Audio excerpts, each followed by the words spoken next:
तो बच्चों अब हम करने वाले हैं एक्सरसाइज 3.2 क्वेश्चन नंबर फर्स्ट का 6th पार्ट है, लास्ट पार्ट है। ठीक है, बहुत इंपॉर्टेंट क्वेश्चन है।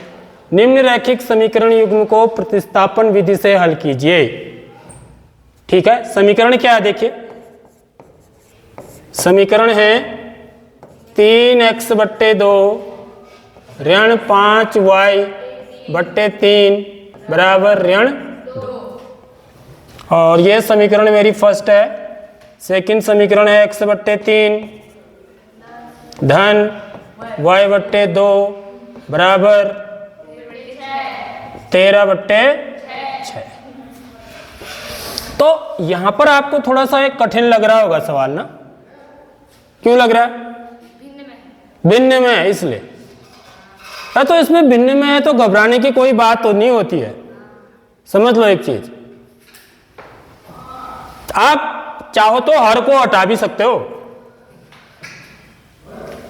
आप चाहो तो हर को हटा सकते हो।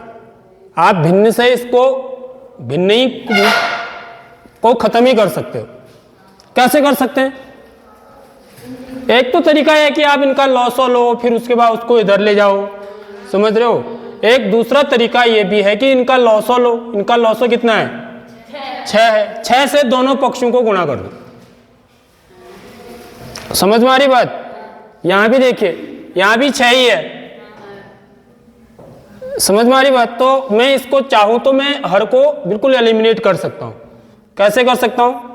समीकरण 1 तथा 2 के दोनों पक्षों को 6 से गुणा करने पर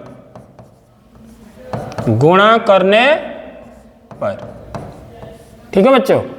तो ये क्या हो जाएगा? 6 से इसको गुणा करेंगे 3x/2 ऋण 5y/3। देखो 6 से गुणा कर दिया, मतलब 6 आगे लिख देना है मेरे को, बराबर 6 गुणा ऋण 2।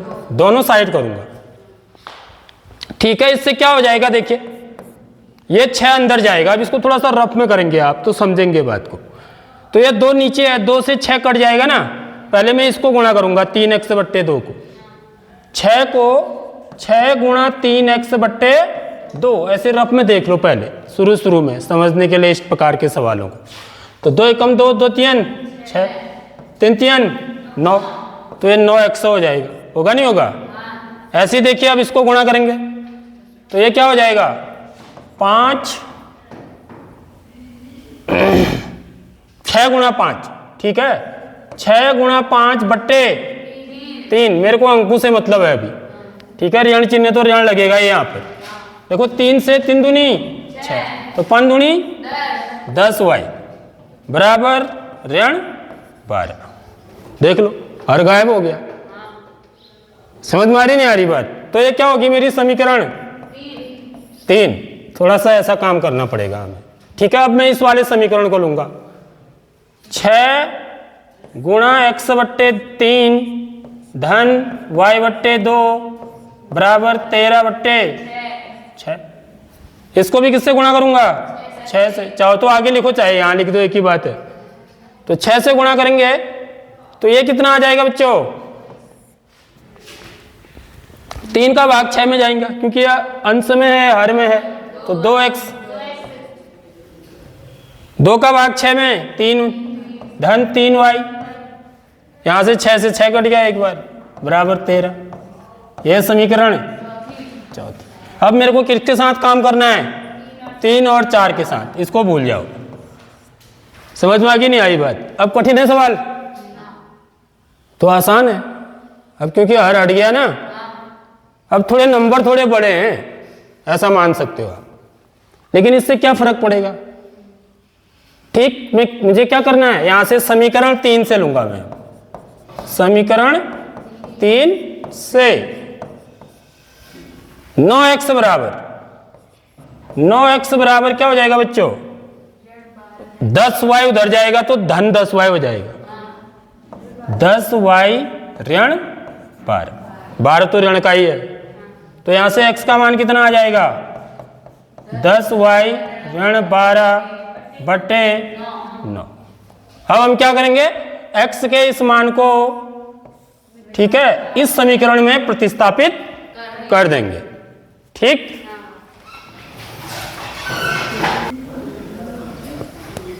x का मान समीकरण 4 में प्रतिस्थापित करने पर क्या लिखेंगे, प्रतिस्थापित करने पर, प्रतिस्थापित माने रखना, सब्स्टिट्यूट करना। तो ये क्या हो जाएगा, देखिए 2, थोड़ा कैलकुलेशन होगी यहां पर। x के जगह पर क्या रखेंगे आप 10y ऋण 12 बटे 9, ठीक है, धन 3y बराबर 13। अब इसको मुझे हल करना है। ठीक, तो सबसे पहले मैं क्या कर लूं, देखो एक तरीका ये भी होता है, यहां पर भी आप 9 से गुणा कर सकते हो दोनों पक्षों में, समझ रहे हो बात। यदि मैं दोनों पक्षों को 9 से गुणा कर दूं तो मेरा नीचे से यह 9 फिर इसके साथ जोड़ना या जाड़ क्या हो जाएगा, खत्म हो जाएगा, समझ रहे हो बात। तो मैं 2 को तो अंदर गुणा कर देता हूं पहले, ठीक है, 2.20 y ऋण 12 24 बट्टे 9 तो बट्टे में ही है, धन 3y बराबर 13। तो यहां से हम लॉसो भी ले सकते हैं बच्चों, समझ रहे हो बात, लॉसो भी ले सकते हो। आप चाहो तो 9 से पूरे को गुणा भी कर सकते हो, लॉसो लेने में भी कोई बुराई नहीं है। तो मैं इसका लॉसो ले लेता हूं 9, तो ये मेरा पूरा एक पद है, याद रखिए ऊपर ये, क्योंकि पूरे के नीचे बट्टे है ना। तो 9 का भागा 9 में एक बार 1 से इसको गुणा करेंगे पूरे 20y ऋण 24 को, तो 1 से 20y ऋण 24 को गुणा करेंगे तो क्या आएगा 20y ऋण 24 ही आएगा, समझ रहे हो बात। पूरे इसके नीचे है ना 9, खाली इसके नीचे नहीं है। तो 9 का भाग 9 में एक बार गया, 1 से मैं इस पूरे को गुणा करूंगा, ये कहने का मतलब ये है। तो 1 से 20 को गुणा करूंगा तो 20 ही आएगा, 1 से ऋण 24 को गुणा करूंगा तो ऋण 24 ही आएगा, ठीक है, धन 1 का भागा 9 में 9 बार, 9 3 27y बराबर 13। तो 20y धन 27y कितना हो गया 47, 20 और 27 कितना हुआ 47, 47y ऋण 24 बराबर। अब यह 9 इधर चला जाएगा, क्यों 13 गुणा 9, तो 47y बराबर 13 हाँ 117 117 धन 24। तो पहाड़े भी आने चाहिए हमको, समझ रहे हो।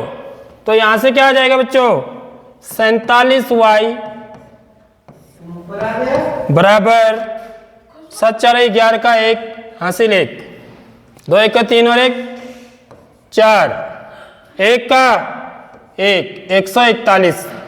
तो y बराबर क्या हो जाएगा 141 बट्टे 47। तो ये y का मान आ गया।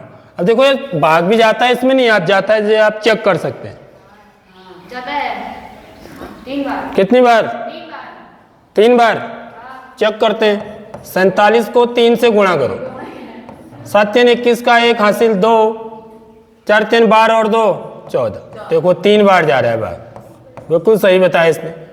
तो y की वैल्यू कितनी आ गई मेरी 3 आ गई, समझ रहे हो। अब y का मान कहाँ रख देंगे इसमें, ये समीकरण 5 मान लो इसमें।